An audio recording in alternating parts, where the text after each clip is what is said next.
Well, welcome back into the Hit It podcast. Super excited to bring you this guest here today, this Hall of Fame guest here today, Carl Roberge. Carl, thanks for joining us in the Hit It podcast.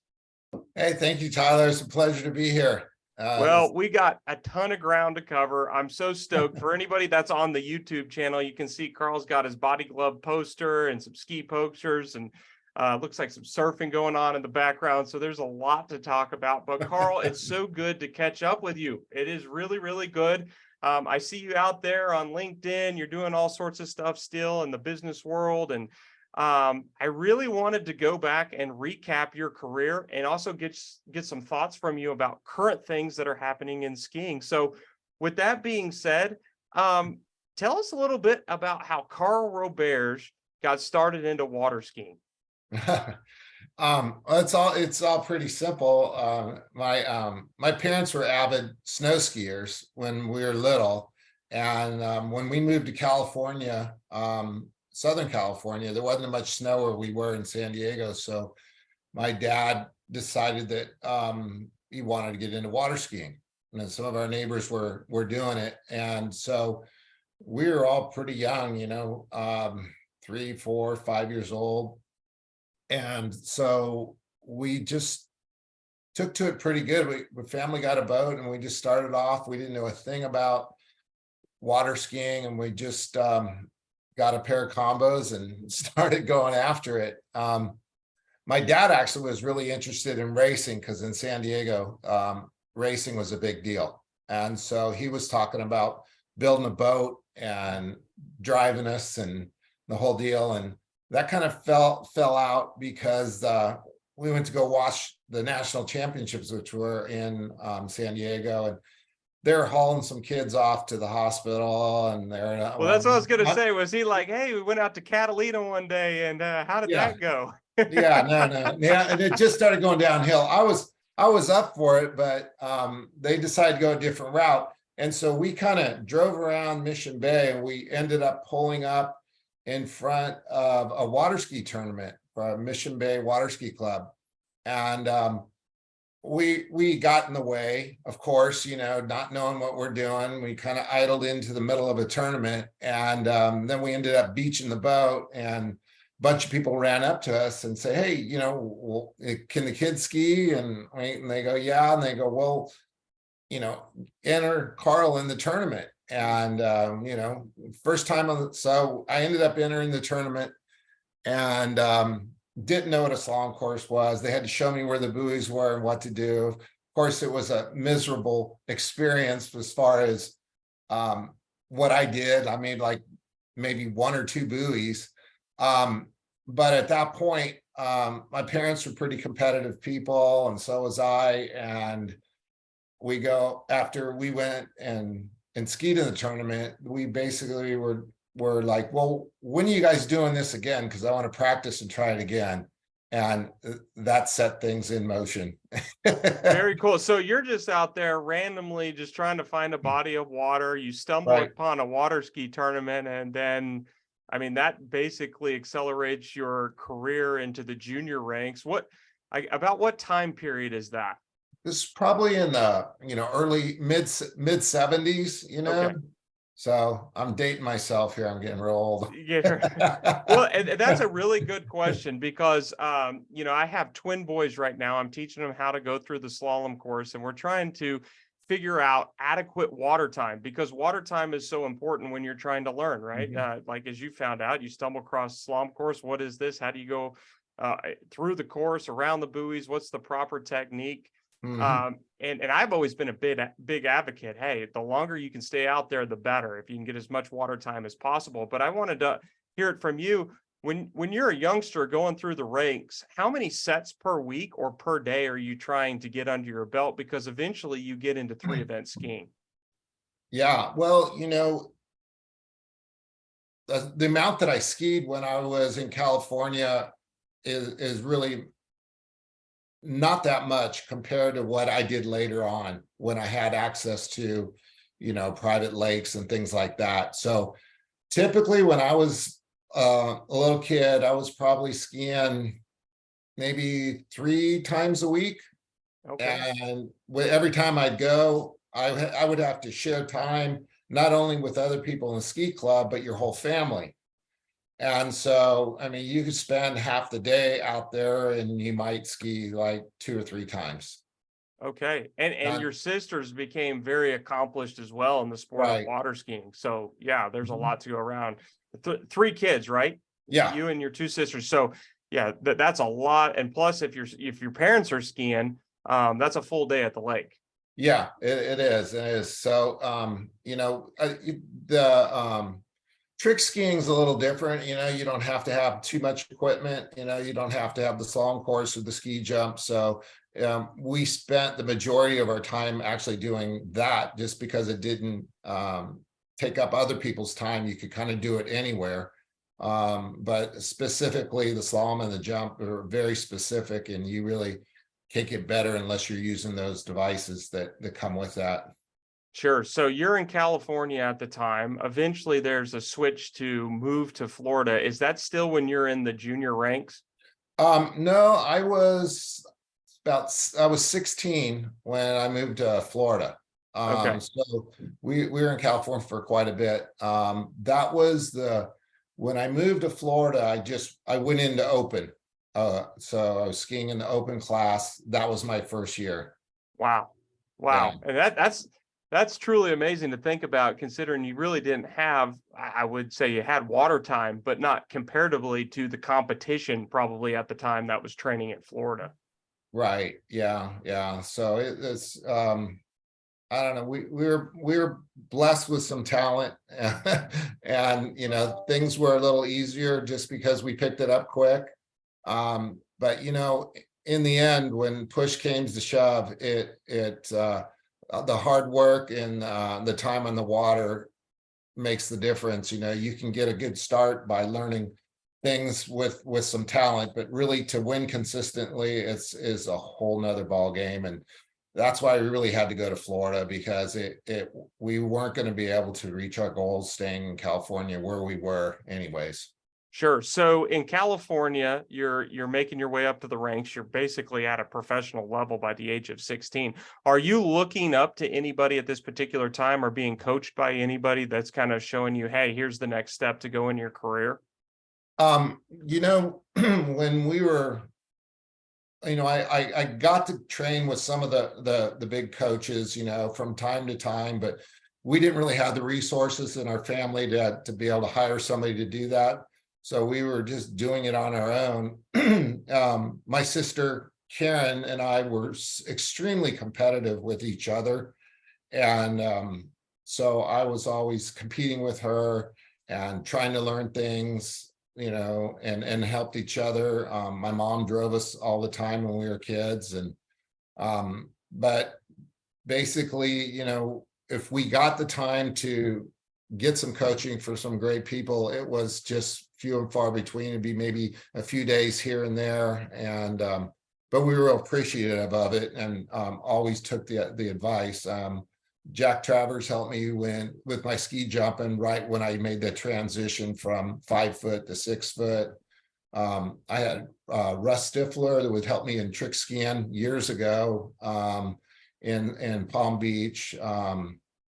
And we had a few others as well, but those are just some of the ones that we got. In California, we had, when we were little, I mean, people in the ski club would always give us their advice, and it was really on a basic level. It was more of encouragement, kind of thing. And we ski with a lot of different ski clubs in Southern California, and there were people that were helpful trying to get us through tough parts, and especially in slalom, where I think I got the most help in California.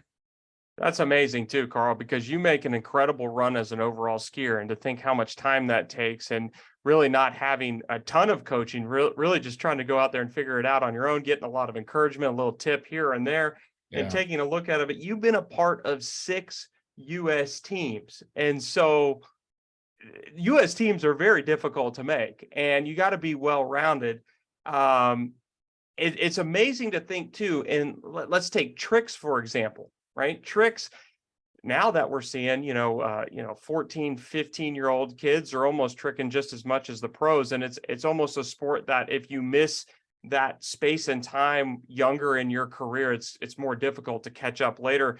Was there any event that you had a little bit more difficulty just because you know, tried to get to Florida later on and hey, I need to make up some ground here to maybe round out how well of an overall skier I am?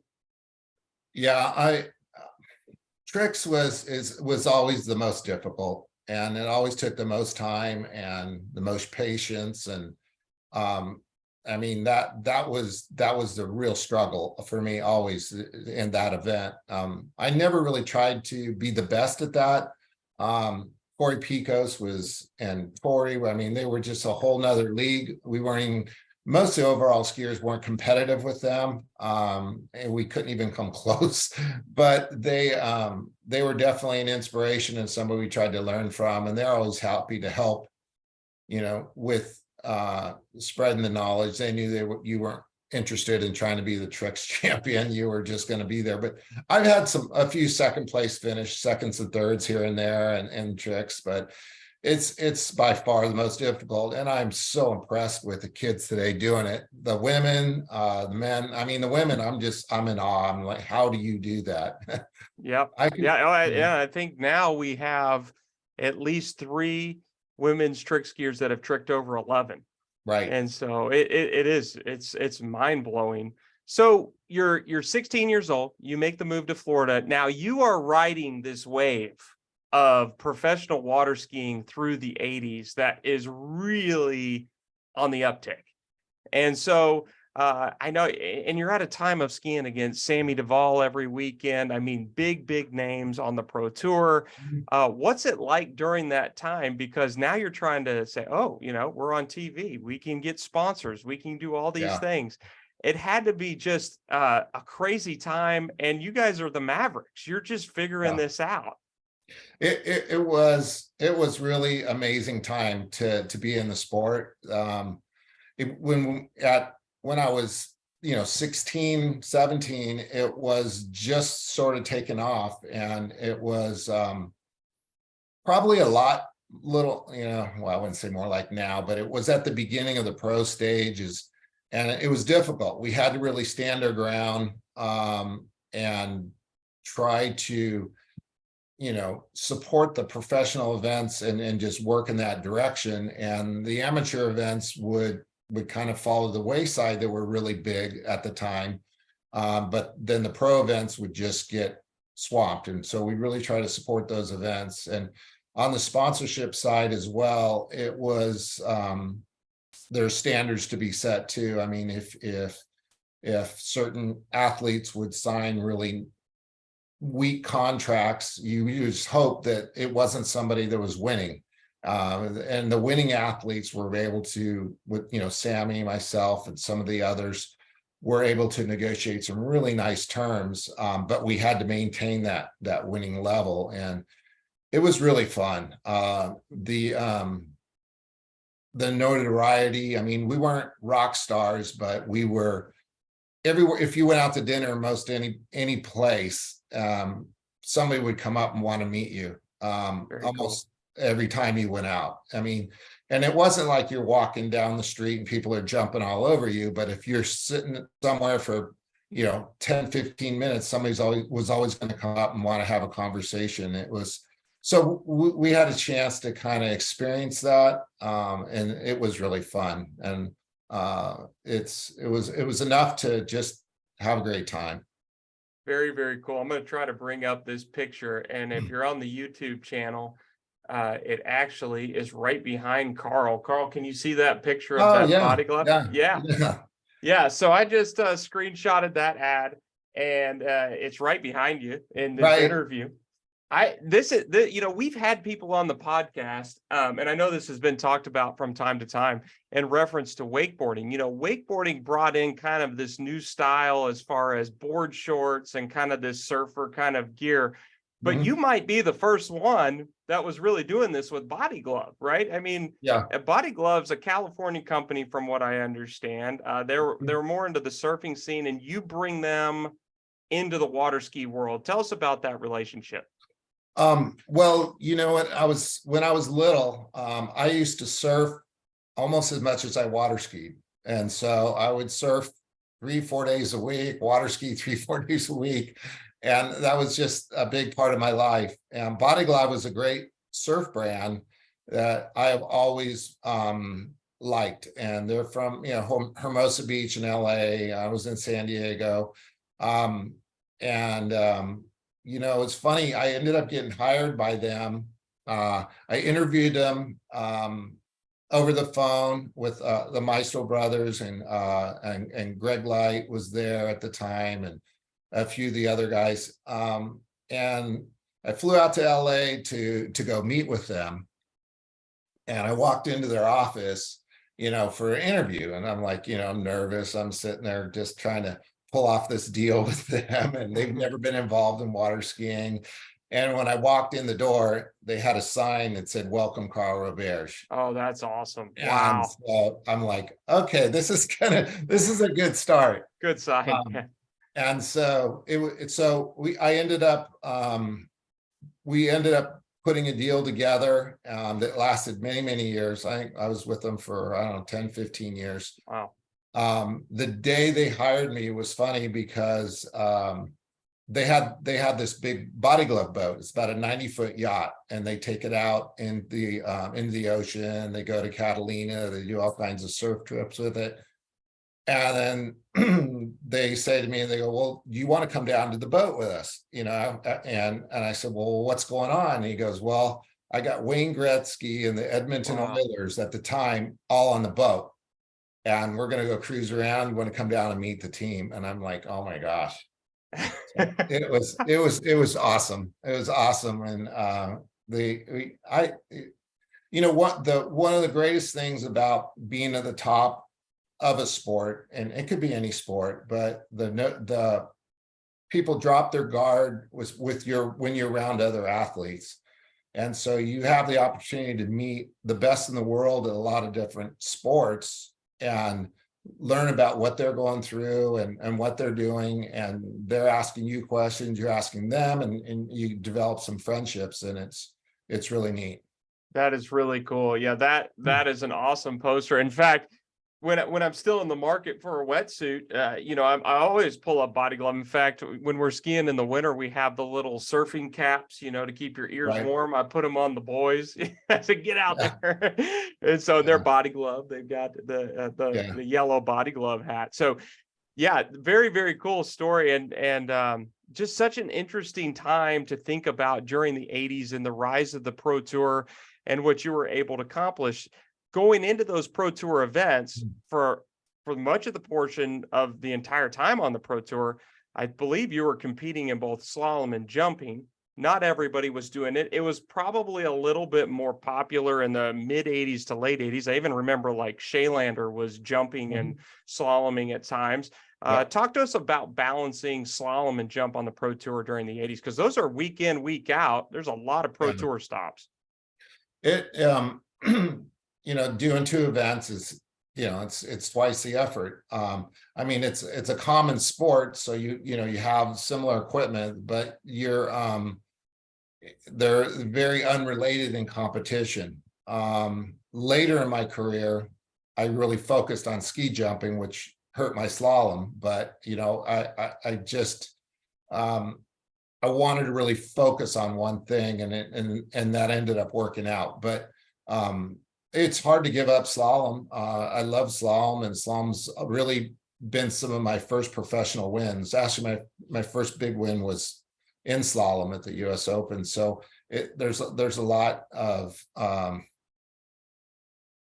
lot of memories there. One of my biggest heroes was Bob LaPointe. Sure. And so I'd always wanted to try to slalom like him. I don't think I ever looked as good. Well, you mentioned your first slalom victory at the US Open, and then between all the events, you were able to grab 21 titles of the US Open. You pretty much dominated the US Open there for a long time. Here you mentioned your athletic ability. One of my youngest memories, because we would run home from the lake and hit the VCR record button back in the day. And I believe this is maybe still when I'm in diapers. All right. But there is a video, and we've got to find this for YouTube.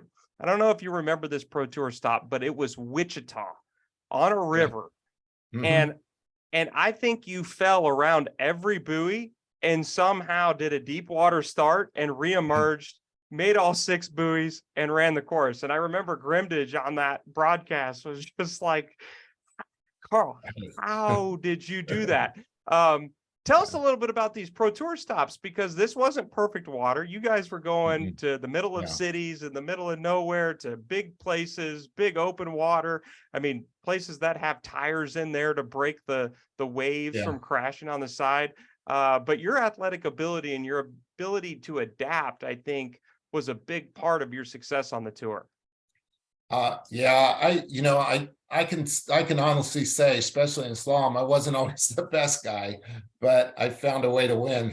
And I think, the competitive environment just brings out another level of effort. And that's one of my better traits. I think if I was in a perfectly calm water situation and there's no excuses or whatever, the people with a real talent and with technique really rise to the top. But when it becomes challenging, which is, reality. I mean, if you're a football player trying to play in a Super Bowl, you're going to have a lot of distractions, Sure. and in water skiing in a moving environment, that water is just always moving. And then you go to a place like Wichita that you mentioned. I remember the wind blowing straight down the river, and then with a current on top of it. So you got this current, you got this wind, and it's kind of doubling up, and you're trying to get through the slalom course. There's a lot of events that would have been canceled today that we still competed in back then. Sure. And Yeah, no doubt. yeah, so that was it. It almost became acceptable, and you just had to deal with it. But people weren't happy, but I think when you got out there and ended up doing it, um, it brought out the best in a lot of people, and we still were able to compete most of the time. Sure. It definitely makes the field grow closer together as they're trying to figure out, the talent and oftentimes survival in those types of conditions is something else. There's another YouTube clip of you, I believe it's 1986, Mhm. jumping, Yeah. and you're coming into the ramp. Somehow halfway up the ramp, you lose the handle. And I mean, Right. you are feet away from the shore. I I always wanted to ask you, did that hurt? And did you feel the shore before you bounced onto the shore? um, yeah, it did hurt. But I was in a really good mood prior to that happening. I had just won the slalom finals Okay. and the whole pro tour in slalom, which is the only time I ever won the slalom pro tour tour championships. So I was in a good mood, but I had hurt my forearms earlier in the slalom event. And so my forearms were compromised. Um, and as you're going into the jump event, I found out where in many cases the most critical part, or where you're having one of the most hardest pulls on the handle, that is pulling from the boat, is on the jump, because you're going up the jump when the boat is pulling you forward, and it's compressing you into the jump. Well, it's also putting a tremendous load on your forearms and your hands. And from my forearms being injured, my hands just couldn't hang on, and the handle blew out of my hands. Wow. And I've done that a few times in my career. Wow. Wow. And because that's really a trigger point. If you're weak in your forearms, that's normally where you're going to lose it. And but yeah, you go left. I mean, when you lose that direction, you go left and you fly through the air, and you're out of control. It's a really uncomfortable situation. Yeah, any jumper will know that that rope is a lifeline, and the moment you don't have it anymore, there is zero control, even when you're trying to fall. Yeah, yeah. But I think I actually hit the water, but it was in shallow water, and I bounced up onto the shore. But the impact was the first hit, and the hit in the shore wasn't that big a deal because I'd slowed down. But It's pretty dramatic. For those of you, just type in Carl Roberge's jump crash and it will pop Yeah. up on YouTube. It's an impressive one. Carl, let's talk about jumping, because it is remarkable what you were able to do in the mid-90s when it comes to jumping. But jumping changed a lot during that time. We've had Sammy Duvall on the podcast. We kind of talked about, even in the late 80s, with the outboard motors and some of the Pro Tour events and how that evolved. And then there's this transition to bigger jumpers. And you were really the guy leading the way on that. Just talk to us about the technology and the aerodynamics of what you were able to figure out. Well, actually, it's almost a disappointing story, Tyler. Disappointing in that, we didn't do some of that engineering ahead of time or earlier in our careers. I think that would have really changed a lot of things. But the nice thing about it is that everyone was kind of developing at a similar pace. Actually, I think Bruce Neville had some longer skis than I had the year prior. And so then the following year, I had some skis that were a bit longer. And then the evolution was really all over the deck. In practice, I had skis that I didn't compete with that would fly so high that I couldn't ski away from a jump because I would go straight up. Really? And so there was a huge design flaw where there was too much rocker in the tip, and they were too long and they were catching too much air. And it was catastrophic. Really, the sport couldn't survive that. So the rockers flattened out a little more, and then the skis, you're able to go a little longer. And there was just a lot of cutting and sawing and building skis until you kind of got to that where people are at today. But I do notice today that a lot of the guys are not wanting to jump if things aren't exactly perfect. If the wind's not the right direction, if they don't have a headwind, or if it's too windy.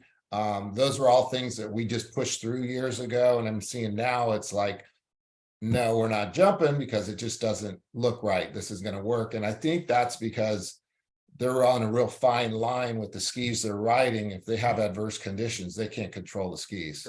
Sure. So, but we went through that in our testing phase. And then the skis I ended up competing with were ones that could weather the storm, so to speak. So, and I think this is around 96, and this is when you go undefeated on the tour. Are you on 86-inch jumpers? Yeah. So Actually, yeah, that year I was on 86s, and then the following year I was in up to 90. And I didn't jump that much. I kind of struggled in my last year jumping that, but it was a lot more hit and miss with a little bit longer skis. Sure. So talk to us about your training right there. So like you're saying, more in the modern day, if it's not a perfect headwind, everything is not right, we could just not jump. But you're going still to Pro Tours that you have no idea what the conditions are going to be. Yeah. So you kind of have to prepare for the conditions. So I would assume it's Tuesday afternoon and you got a Pro Tour date on Saturday and it's a tailwind. Are you jumping? Yeah. Oh yeah. Okay. Yeah. Okay. Yeah. I what in my training regimen, I would have a certain time that I was going to ski, and let's just say I was going to jump at 10:30 in the morning. It didn't matter what the wind was doing, what the weather was doing. That was my training window, and that's where I did it.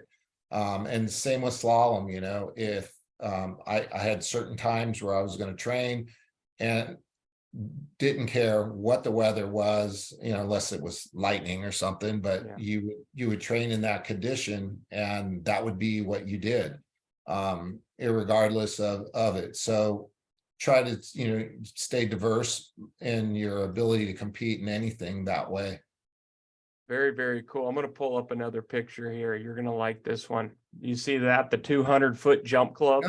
Yeah, that's behind me as well. You got that one. I did it right, I guess. I pulled up this. This is an incredible picture if you're on the YouTube channel, and those for listening on audio. So there's a picture, and want to give a good shout out to Tony Clarich, actually posted this. You got Carl Roberge, Scott Ellis, John Swanson, Sammy Duvall, Stefan Wild, Jarrett and Craig Llewellyn, Jim Clooney, Bruce Neville, and Andre Alessi. Yeah. And I didn't have a year on this, but you guys are all sitting on the jump with your jump skis. You all signed it. Do you know what year that is? I'm gonna guess that was like 95. 95. Okay. And you Yeah. can see the shapes are starting to change. A lot of, squarer tips, and everybody has what appears to be a little bit different lengths Right. across multiple brands right there. I mean, look at that. You've got KD, Exoset, O'Brien, Duvall. It just looks like you guys were in the garage just tooling up your jump skis. Yeah, I think Bruce probably had the longest skis at that point. We had the Exoset brand, which he was able to work with a manufacturer in Orlando, which was really cool. See what else? Sammy's skis, the Duvall and KD's were kind of made in the same shop, so we kind of were working together still on with our stuff. And then you got Scott's on the Conleys. Yeah. And that's prior to, so that from a Conley perspective, I don't know what year they came in, and maybe early 2000s when Stokes tips were introduced that changed the tip to more of kind of a triangle. Yeah. That's right on the verge of where everybody just went a lot bigger. One sad thing about that photo, though, they called it the 200-foot jump club. There's 2 guys missing. And Who's missing? Mike Hazelwood Okay. and Glenn Thurlow. Yep. Okay. Yeah. All right. And that would have completed it, but they weren't in town. Well, and I take a look at this photo, and when I go back and I watch the Pro Tour stops, the level of competition of just the pure competitiveness of all of those athletes. I mean, the determination in every one of those athletes. It's always funny when I go back and I think about it. I always have that quote. I think it was 93 in Shreveport. Swanson had crashed 2 or 3 times, and Dan Debenham finally asked him, he's like, well, what are you going to do? And he goes, I don't know, Sammy or Bruce won't tell me what to do, so I guess I got to go figure it out on my own. And I always wanted to ask, because it seemed too like there was a really good group of people. Obviously, you guys are competitors, but as far as like trade secrets of, not only what to do outside of water skiing, but what to do on the water, since you guys are testing every day, you're probably figuring out some tips and tricks you don't want the whole competition to know. Right. Well, I think a lot of the cats out of the, there's still a lot that isn't shared. I think that really helped me, especially towards the end, but I'm happy to share now. But everybody kind of had a lot of the bit of their secret sauce on the inside. And then there's a lot of people that depended on the companies that were building their product for them, and they didn't have a clue. And it's just different. But I was really involved as close as I could to what was going on. And I can tell you the most subtle change can make just a night and day difference on your performance. And there's some things you can do your skis, especially jump skis, that really make a difference. And the history of the jump ski is crazy. And I talked to Denny Kidder about it, and a lot of the people in the ski industry. And the first jump ski rocker template, do you know where it came from? I do not. It came off Cypress Gardens Ramp Master jumps. Okay. Those old ones they were on the ski show. And somebody had a template made for the rocker of the jump ski.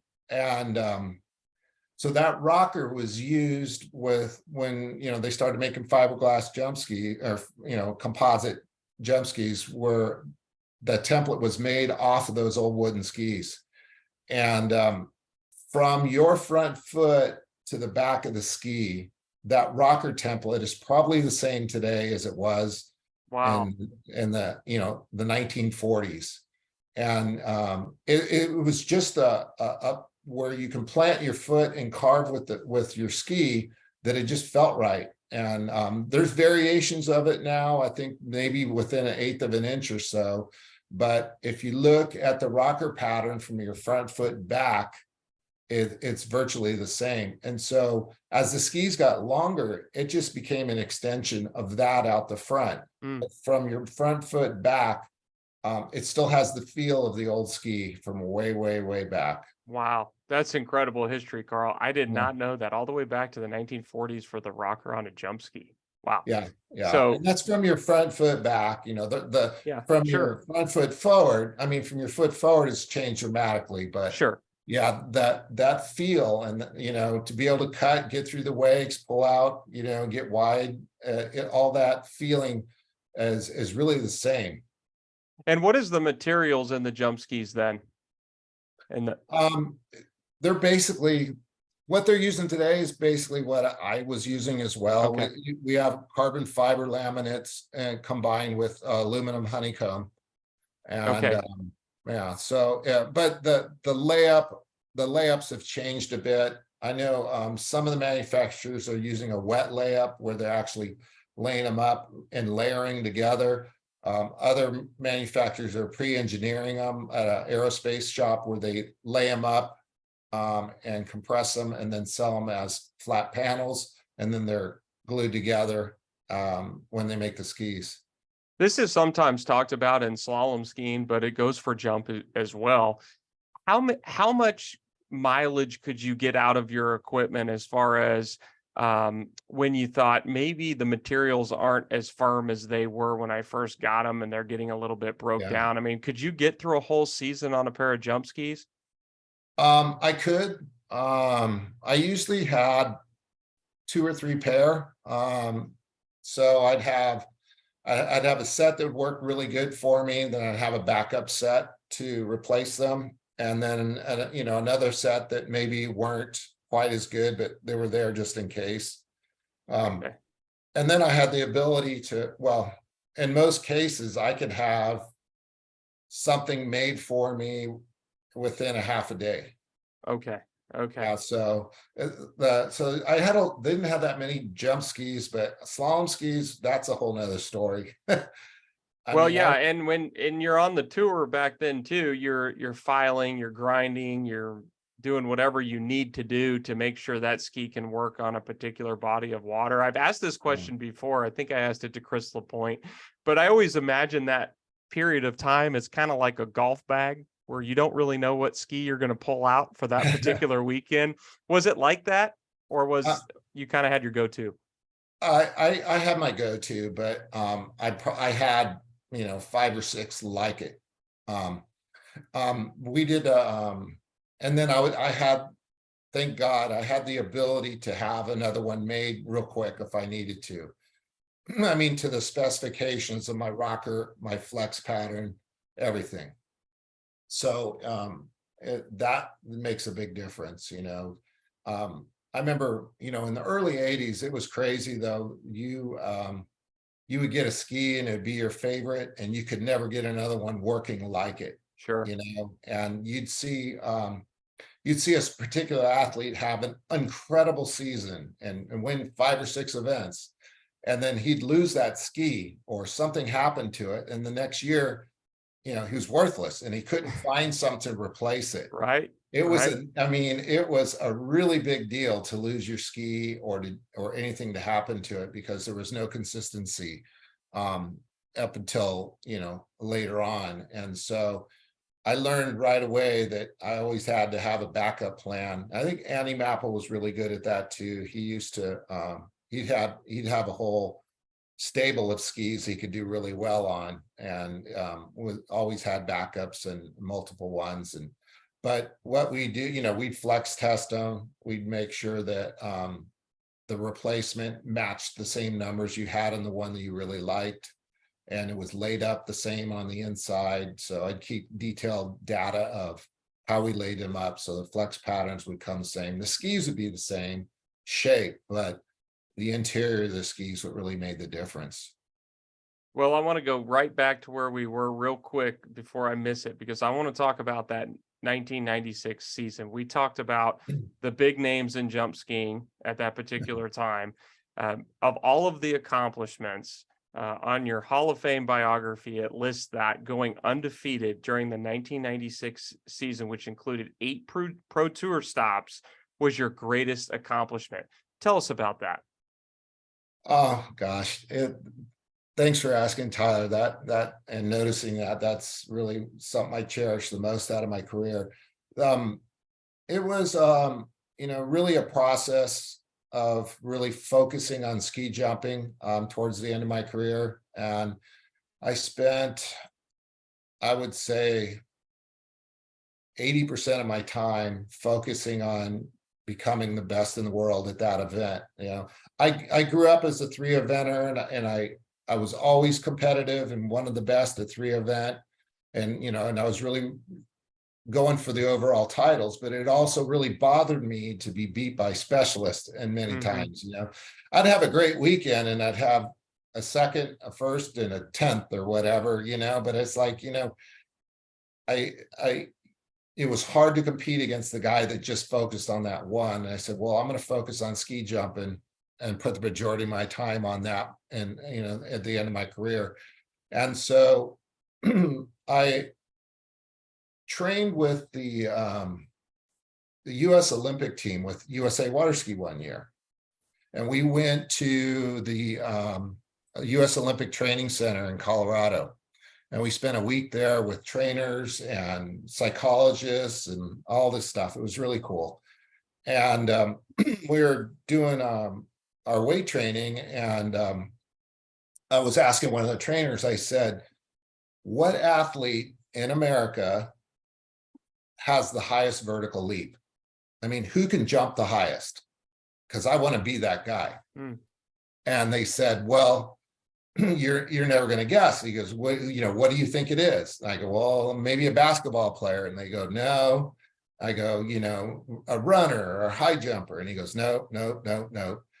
Because they're measuring our vertical leap and they're taking our data and comparing it to other athletes. And finally I couldn't guess anymore. And he said, it's a power lifter. Because when a power lifter has no weight, and he jumps, his vertical leap is just astounding. They're like, above and beyond anyone else in all of sport.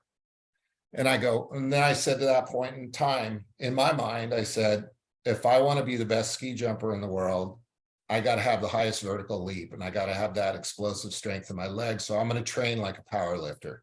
Okay. And so I hired a personal trainer, and we used powerlifting techniques over a 3-year period to try to get me to this level I wanted to be. And I didn't get to the level of power lifter the way I wanted to be, but I got about 10% stronger every year over 3 years. And in my third year, which is 96, was where everything kind of came together. And I think that's what brought me to a lot of those victories and gave me that consistency and strength. And it's funny and it's not funny, but it's really cool to strap on your skis, and as you're skiing down the lake, you smell victory before your first jump. You've done stuff that nobody else has, that you're prepared in a way that no one else has, and you have a lot of self-confidence, and you go out there and it just happened week after week after week, and it was really fun. And it was interesting watching the videos of that season. It's not only your lift and your spring off the top, but you were so dialed in with your turn. Your turn, your control, your strength off the second wake, and it was just like you were lock and load at the bottom of the ramp every time. And I guess that powerlifting, you just had to get yourself in that position. Yeah, it was the mental part was the other thing that I had a hard time with, because I knew that with jumping is the whole deal is you got to cut really late. I mean, that's just the bottom line. You can't be early into the jump and waiting and start decelerating or getting out of position. You got to be right on target. and it's very, very hard in the heat of competition to cut late, but maintain your composure. In other words, don't change your turn, don't change your Yeah. mindset, don't change anything because you're late. Just do the same thing. And I just thought to myself, well, if I get to the jump and I'm not going to make it, I can just let go, but stay on track. And it was hard for me to do that. So what I did is I wrote on the top of my skis, I'd said, turn slow, cut late, and I had the initials Mm. On the front of my skis, and that's what I'd look down and see as I'm going down the lake. Is just be able to keep your turn slow, your approach progressive, but go really late, and then Wow. hope that it all worked out. Most of the time, it did. You ended up getting there pretty quick, but it was controlled. Well, and I had the opportunity to listen to a more in-depth conversation about the training when you did a podcast with Wade Cox. And Mm. I would reference that here and say, yeah, check that one out, because Wade does a credible job of, you guys really go into detail about this and the off the water training being so important. And you had a comment during that podcast that I really had thought about for a while. And that's saying, hey, look, if you're at the leg press, right, and you need to get your off the water workout in, you need to bring it up to a particular line, but that's a fine line, because if you Mhm. do one more leg press than Right. you're supposed to, you're not going to have what it takes to compete on Saturday and Sunday. No. Yeah. Yeah. And I couldn't make that distinction in my workouts. So having somebody to watch that and have record of it, and watch you and what you're doing in your weight training is critical, because you're one squat away from not being effective on the weekend. So um it's a real balancing act. I wouldn't advise anyone to try it on their own and try to get consistency and compete at the same time. Off season, you got um a little more room, but I don't know, that I think the athletes today have it figured out. I am so impressed with their strength and their body tone and their ability to overcome a lot just through being in shape. The athletes today are in so much better shape. I look at the slalom skiers; they're like zero fat. They're like a rail, and they're strong as a rock. And the jumpers, I think carry a little more weight, but they're very, very strong. And they brought the sport to a whole nother level. Well, and that was one of the questions I wanted to ask you. That's a good segue, is what are the major differences when you're looking at skiing today compared to, back in your day? I mean, there's been a lot of technology advances, obviously zero off, the boats, even going down to the ropes. And in slalom now we can use a couple different types of ropes if you want Mhm. a particular strand of rope.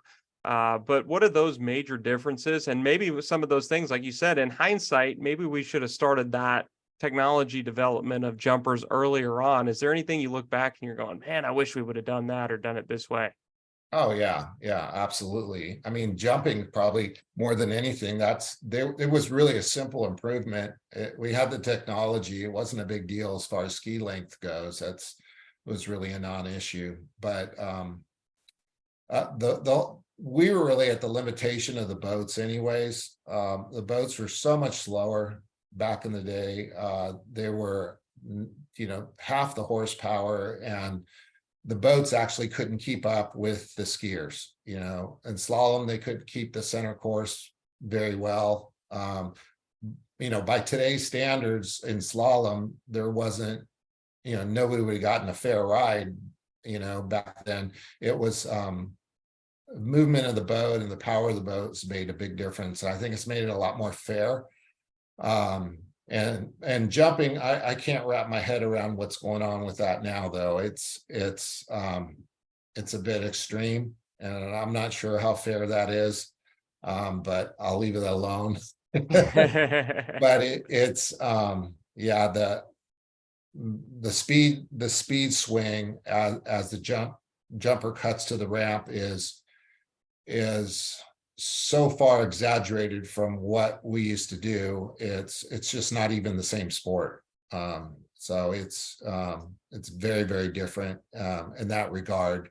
And I know they tried to maintain the rules years ago where you had to the boat had to maintain 35 miles an hour. That was the goal of the driver. And they would cheat a little, and you might get a mile an hour out of it, come in a little slow, go out a little fast. But now it's, it's a speed swing that is just at a whole different Yeah. sport level. Yeah, it's very, very different. Well, and two, I guess the big skis started to change that a little bit, but to carry that speed through your turn for a long time, it was a dramatic S turn, almost sinking into the hole, getting launched out of the hole into the ramp. And then the bigger skis, you had a little bit more ski speed. It looked like you could carry more speed through the turn. And now it's really finding that ski speed and then waiting on the zero off, and you just get whipped into the ramp. Yeah. Yeah. Yeah, I guess it's almost like getting whipped on a tube, a kid getting whipped on a tube as opposed to, a guy cutting into the ski jump. I mean, it's just a whole different level. But teach, the sport it moves as it does. And I'm glad that, I was in the sport at the time I was.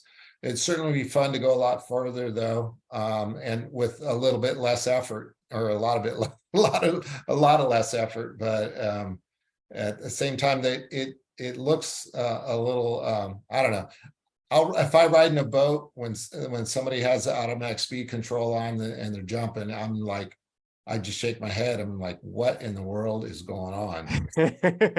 This is nuts. Yeah, no, it's really, really cool. Yeah. So you go through the 96 season. That's the banner year of your entire career. I think you come back in 97. Do you win the Masters and jump in 97? Yeah. I was on and off winning. My knee actually started really not working so well. So that was really what was drawing me down. I had a knee surgery when I was about 19 years old. I dislocated my knee, and that's always been something that's kind of held me back a bit. And it's just started bothering me throughout in 97. So I kind of knew that was my last year of being able to ski jump before I had some surgery, and whether or not that was going to fix it was yet to be seen.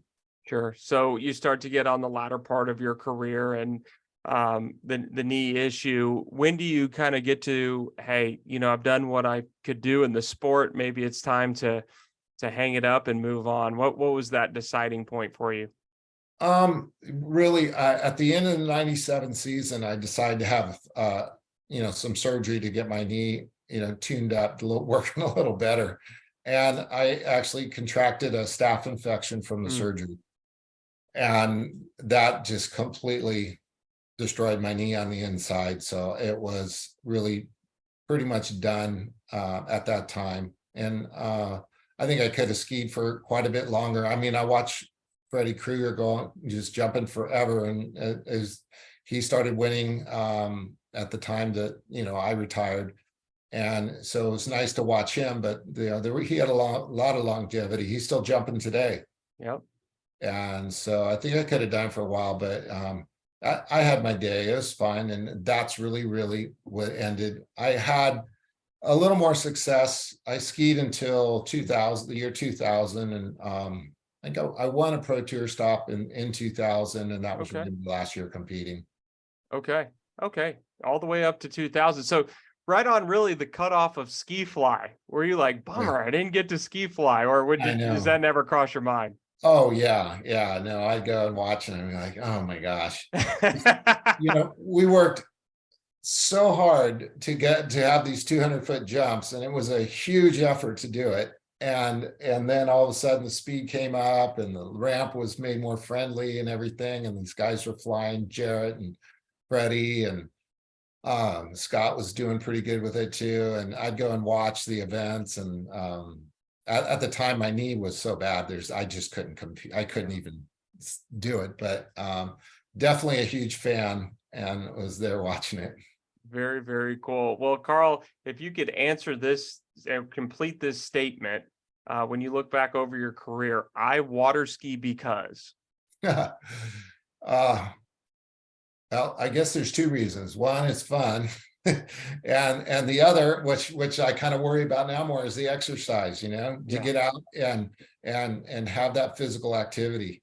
So when you combine the two, it's a great sport. Sure. Do you still ski in any capacity today? Occasionally I ski, not a lot, but I do. I live in New Smyrna Beach, and I have a friend who's got a nautique about 5 miles up the road on a private lake on a lift. And whenever I want to go, he says, come on out. That's awesome. And so occasionally we'll go up and I'll see him, but we end up doing something crazy like, surfing or, or Cool. foil or something, but just getting out in the water it is fun. It's just so much fun. Well, awesome. Well, Carl, this has been an incredible interview, and I'd like to give you a handoff to where people could find you and maybe what you're doing today. I know you're out there on LinkedIn. I see stuff pop up all the time. Just what's going on and where people can find you. Yeah, that'd be a good place. If you go to LinkedIn, I'm my, it's a business account there, but when I'm not on the water or surfing, I'm definitely working, and I work in the insurance industry and my specialty is employee benefits. So it's a group medical stuff. But a lot of my clients are from the water ski industry. And so it's fun. It's a great connection. So those are my favorite clients, people that usually that ski, that have businesses or that are involved in other businesses because of skiing. That's great. And then it's just a nice crossover. So I stay in touch with the community a lot through work and try to build my business around it. Excellent. I wanted to ask you before we wrap up here, because I didn't ask it, what, looking back, was your favorite place to ski or your favorite event? Oh gosh. Well, you know what? I think my favorite event every year has always been the Masters. The Masters has just got so much prestige. Winning that cup and on the overall back in the day was the ultimate. I mean, it's just absolutely incredible. It's so much pressure and it's so hard to win there. I would say that was my first. The US Opens, obviously, I just had a good run with that, and that was just unbelievable run. So the US Open's always great, and then going to Australia at the Moomba Masters, that is an incredible experience. Any athlete in water skiing gets a chance to go there and compete against the best in the world in challenging conditions in front of close to 100,000 people is quite an experience. Very, very cool. Well, the Masters and Moomba, they get brought up a lot on this podcast, so it's always good to hear about those. Carl, this has been an amazing interview. There's so much that I think our audience is going to love about this interview. Thanks so much for taking the time to join us. We're going to have to do this again sometime. Yeah, well, thank you, Tyler. And if you have any people have questions or whatever, I'll be happy to help anybody who's stuck on something or they could use some advice. I'd be happy to help. Carl's at that point in his career. He's ready to disclose all the tips and tricks. That's right. Well, thank you so much, Carl. And until next time.